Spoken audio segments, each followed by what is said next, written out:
ओम जज्जाग्रतो दूरमुदयति दैवं तदुसुप्तस्य तथैवैति दूरंगमं ज्योतिखां ज्योतिरेकं तन्मे मनः शिवसंकल्पमस्तु। नमो नमः। તમારા બધાનું સ્વાગત કરું છું આધ્યાત્મિક મહાશક્તિમાં।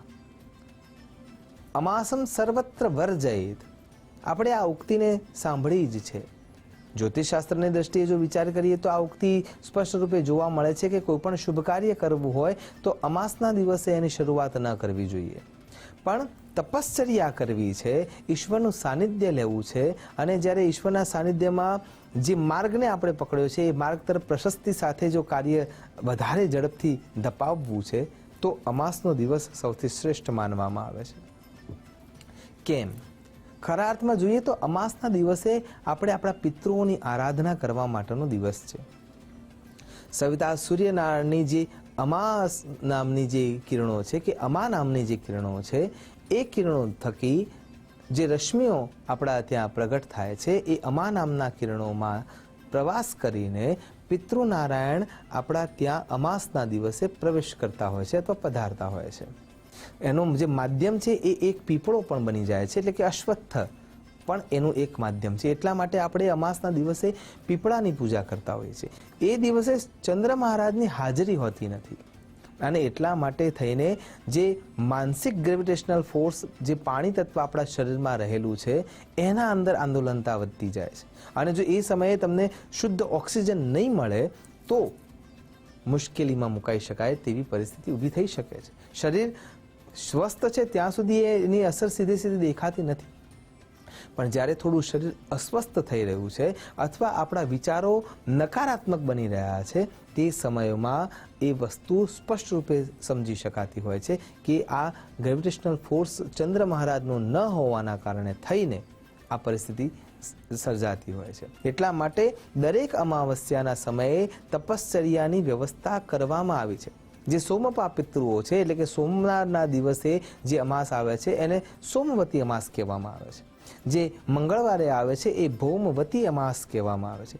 જે શનિ મહારાજની આરાધિત કરવા માટેની જે શનિશ્ચરી અમાવસ્યા આવે છે એ પણ એક ઉત્તમ દિવસ માનવામાં આવે છે। અને જે મૌની અમાવસ્યા માઘ માસમાં આવે છે એ પણ અમાસ ખરા અર્થમાં એ વ્રત છે, તપ છે, આરાધન કરવા માટેનો યોગ્ય દિવસ છે। એટલા માટે મૌન પાળીને પોતાના મનમાં સ્થિરતા લાવીને પોતાના અંદર જોવા માટેની વ્યવસ્થા, એટલા માટે મૌની અમાવસ્યા આવતી હોય છે।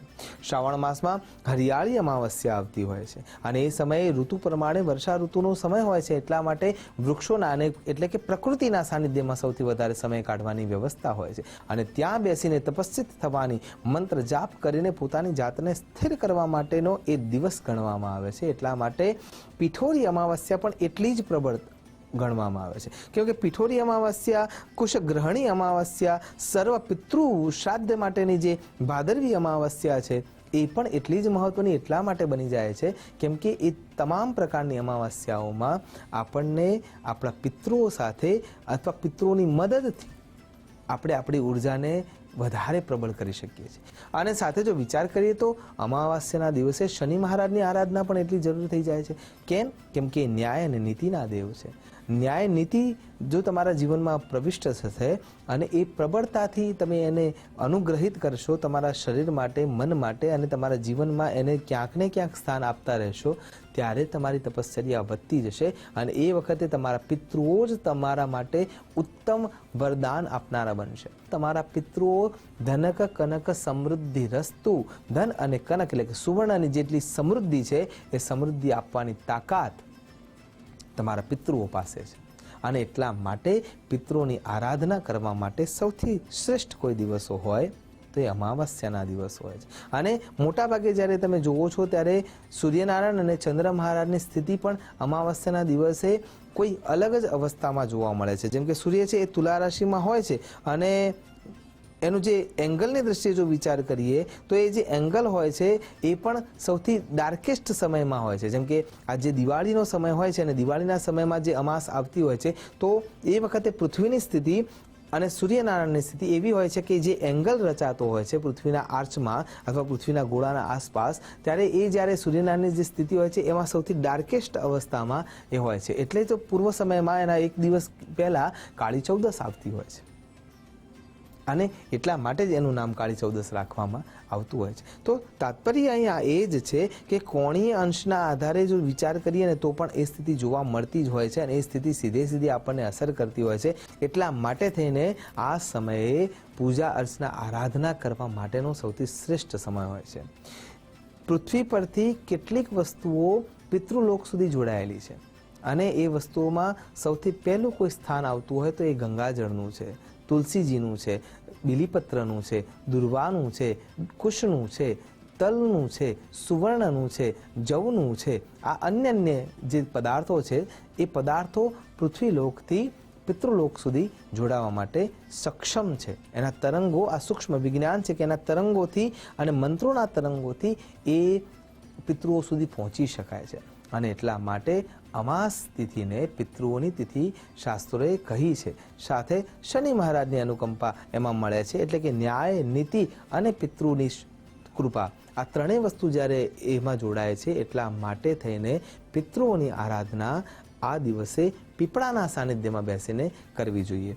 વિષ્ણુ સહસ્ત્રના પાઠ સૌથી શ્રેષ્ઠ છે, કેમ કે એ ક્રિયા કરવાથી તમારા મનના વિચારો સ્થિર થાય છે અને એ સ્થિરતા સાથે સુયોગ્ય બ્રાહ્મણદેવના હાથે થયેલી જે પૂજા છે એનાથી તમારા પિતૃઓને પણ તૃપ્તિ મળી શકે છે.